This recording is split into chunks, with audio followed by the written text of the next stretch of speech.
Now we're going to talk a little bit about engineering with genes. Is that getting cells to make stuff that they wouldn't naturally make by getting genes for that stuff, proteins obviously, into cells that you can then culture and you can harvest the production. You can culture them and then boost them to make what you've given them the code to make.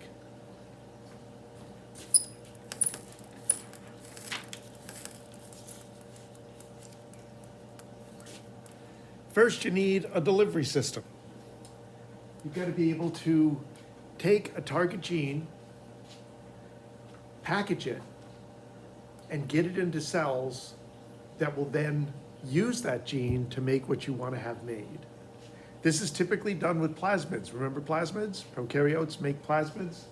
Is that, so you've got your human cell. You take a human gene and very often package it onto plasmids. Now usually this is done with a marker gene. So you've got a culture of cells that you want to get to make the protein you want. Originally this is done with bacteria because bacteria pick up plasmids better than other cells, but it also is sometimes done with yeast cells. Yeast are easier to culture in large vats, and so the production facilities are a little bit better. And sometimes it's done with eukaryotic body cells where, okay, we want to put a gene, say, into bone marrow cells, into stem cells, and then transfer them into, well, we take out your bone marrow because it's doing something bad. And then we replace it with genetically engineered bone marrow, which will make the protein that you're not making because we gave it the proper gene, the proper allele to do it. So say you're trying to get bacteria to do it. Well, so you dose the bacteria, and then you let them reproduce and reproduce and reproduce. How do you know which bacteria have picked up and the gene that you, and are using the gene that you want them to? That's your marker gene. In bacteria, very often the marker gene is an allele for penicillin resistance. Penicillin kills most bacteria. You culture the exposed cells, you let them go for a while, you dose them with penicillin. The cells that have picked up the plasmid and are using it have penicillin resistance because that was appended in the plasma. So if it's using your gene, it's using that gene. And you just have removed all the ones that didn't cooperate, all the ones that didn't do it. Now it's a matter of making sure that the protein you're looking to get produced is actually being produced. You analyze for that. Human growth factor, growth hormone, used to be squeezed out of pituitary glands in a lab in Ohio. His pituitaries were sent from morgues all over the country, and they were squeezed and filtered, and growth hormone and a bunch of other stuff, impurities were extracted, and that was the growth hormone treatment. Well, now we have cells make human growth hormone, and there's a whole bunch of other human proteins that are made this way, that are used therapeutically. You treat people with growth hormone deficiencies, and you've got a lot more to work with, a lot more to experiment with, lots and lots of clotting factors, all sorts of different things.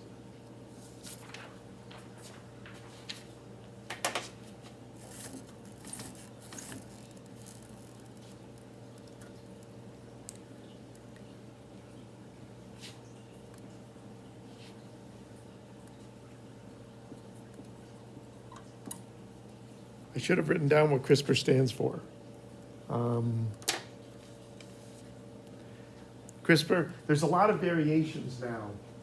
This is very often sold as gene editing, where CRISPR will actually insert a stretch of DNA into a DNA in your cells. And so it will give you, it's kind of the eukaryotic version of this. But it's done more chemically. It's done with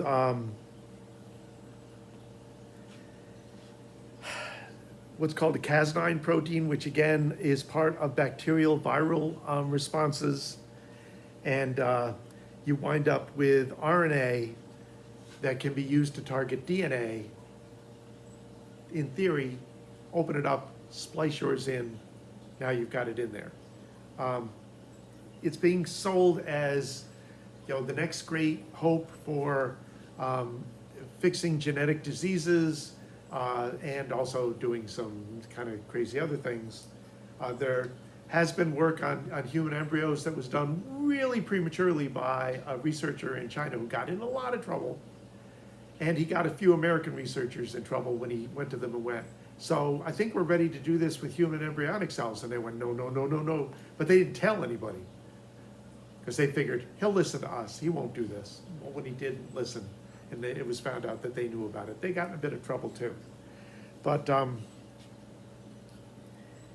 it, in theory, can take bad alleles out, add good alleles. This is typically done not with germ cell lines, so they're not going to modify your genes to pass on.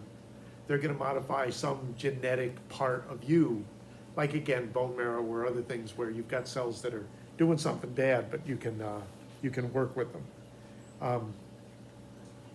I just read literally in the last couple of days about a variation where the CRISPR is modifying acetylation. No, methylation. Epigenetics. They are now working on an epigenetic modification that is inheritable. And they're using some sort of CRISPR technology to do it. It was just kind of a notice, not really a technical paper or anything. And when we get into this, this exceeds my ability to really follow the technical papers. I'm not a biochemist or a molecular biologist. I can kind of grasp the big bits. That's what this sort of course is supposed to be doing for you, your ability to kind of go, nah, the details kind of are going by me, but I basically understand what they're doing, and I sort of understand what the potentials are, and wow, they're overselling this. That's useful if you to have enough understanding to know when a new technology is being really oversold. You don't really need to know much because typically, because people are looking for more funding, it's always oversold. But often you can look at it and go, I don't think you're going to be able to do this with the way you think you're going to be able to do this. Another type of DNA technology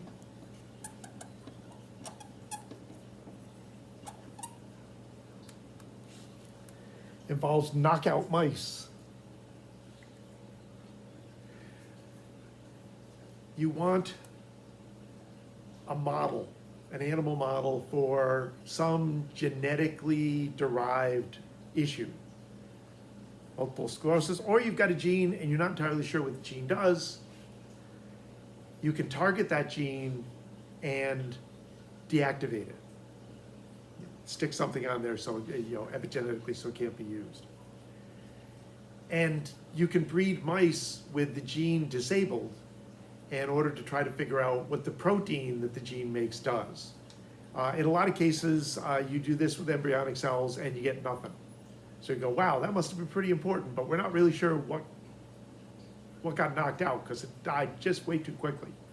But in some cases, you'll get a viable offspring, and they crossbreed them so that you wind up with essentially clones with the gene disabled. And those can be useful for certain types of studies. You can produce mice with non-functional immune systems and do things to see if you can produce immune responses in animals that basically don't, on their own, have usable immune systems. Let's give them this, see what that happens. There's a lot of variations for knockout mice.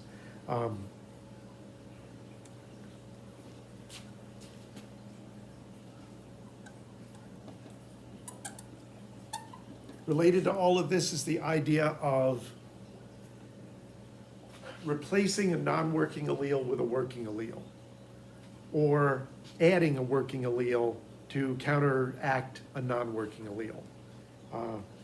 There's a number of immune system issues where we know the genetics of it, and you've got two bad codes, you're not making working proteins, your immune system is screwed up because of that. If we can give you a working version of the allele and get these cells that we produced in the lab into your bone marrow, right? Bone marrow produces blood cells. Blood cells are basically the root of your immune responses.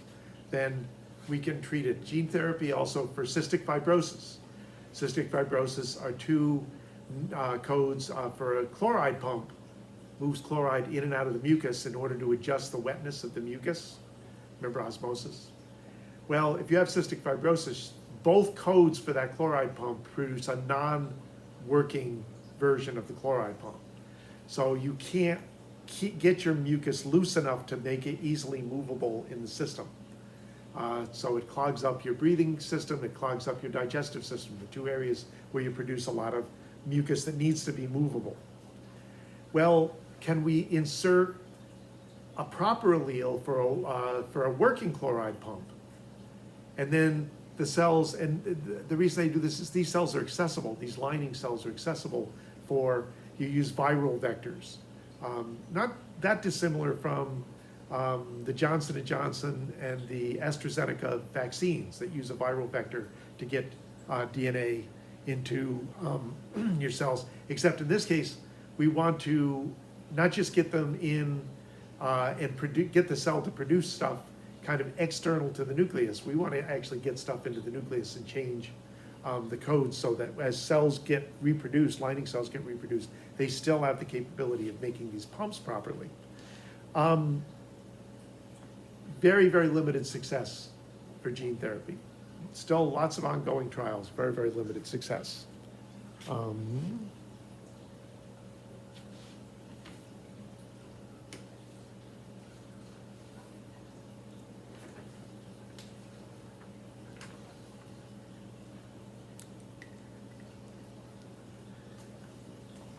This we've already talked about, but I'm going to mention it here.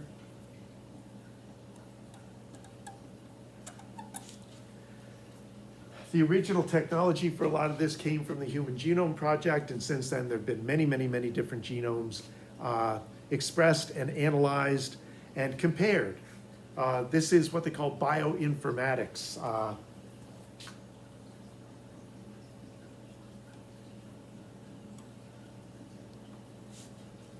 If you think about this, so you have a genome. We got the DNA sequence of most of the genome for a person or a cat or a bacterium or a virus. That's a lot of code. Okay, we're looking at this genome, we want to compare it to this genome. We want to look for differences, say, between humans and chimpanzees. You need a lot of number crunching. You need a lot of computer power. You need software that can do this. Bioinformatics is generally a fusion of biology, statistics, and computer science to take the huge amount of data that's being generated from this technology and make it usable for something. Is that, say you do find a gene in flies that's doing some, like the Hox gene that was for eye placement, is that to find the comparable stretch, the homologous stretch in mice, took a tremendous amount of man hours because they didn't have this at the time. Now, you've got the databases. You can take a stretch and put it in the database, and there's software that goes, because it's not going to match it exactly, right? You're not going to get exact sequences between genomes. So you have to give it some fuzzy ability to go, well, this is mostly a match to what you have in, this is mostly a match in fruit flies to what you have in mice. Maybe it's doing the same thing, maybe it's not, take a look at it. But it narrows down the search from a humongous genome to here in the genome is this stretch you're looking for. There's what they call the BLAST database, Basic Local Alignment Search Tool, which allows you to take a sequence and get into the the National Center for Biological Information, NCBI, and try to match a genetic sequence with what's already in the databases. So there's a lot of this. DNA is basically the leading edge of biological research. And like that, there's a certain amount of hype. I got to tell you, and and this is Dunning-Kruger, where I'm beyond my expertise, but it doesn't matter. It doesn't mean I don't have an opinion. I do have doubts about a lot of the ancient DNA comparisons that people are making by taking a little bit of DNA out of a 40,000-year-old tooth, or deciding these stretches came from Neanderthals. There was a study just now where it was assumed that because migration into Europe came from Africa and not back the other way, that African genomes wouldn't have what people had decided was Neanderthal DNA, and they do. Now, there's two interpretations of that, which is maybe what we think is Neanderthal DNA actually isn't, or maybe there was some backward movement of people from Europe back into Africa, even though there isn't a lot of anthropological evidence for that. Well, the DNA people are not going to give up on this being Neanderthal DNA. And so you get this argument between linguistics and anthropology and the DNA people, where somewhere there's the truth, but everybody's got their own read on how ancient movements and relationships and all this other stuff have been built. So my basic advice is take this stuff with a grain of salt. I read an article last year where a lot of this filters through one lab in Germany that specializes in comparing this old DNA, and they tend to come out with their interpretations, which tend to run in a very biased line that kind of leans toward, yeah, the locals weren't doing all this complicated stuff. You had an influx, even though it doesn't seem to exist in the DNA now anymore, you had an influx of, advanced Westerners that brought their technology, and so the locals didn't, those poor little brown locals didn't really develop this. It was the good guys that came in, did stuff in the population that shows up in this ancient DNA, but doesn't show up in the modern population. And away they went mysteriously sometime in between. Also, sometimes it's kind of ignored that if you find a burial site, that what you may be looking at is not a representative of the diverse population that existed at the time. It's kind of like somebody 15,000 years from now digging up a cemetery and say it's a Jewish cemetery. They don't know that. They all have is the bones. But they're going to find, if they run whatever genetics test they run on the bones, they're going to go, well, these people were not very diverse. Is that I don't know what happened with the locals that are there now seem to be more diverse when they must have migrated in later, because these bones we have don't really match them. So you got to be careful when you're looking at these studies. Okay, enough soapboxing. Allowed me to run this video a little bit longer. That is it for the last chapter, and so this is all the stuff that's going to wind up on the last exam. Bye.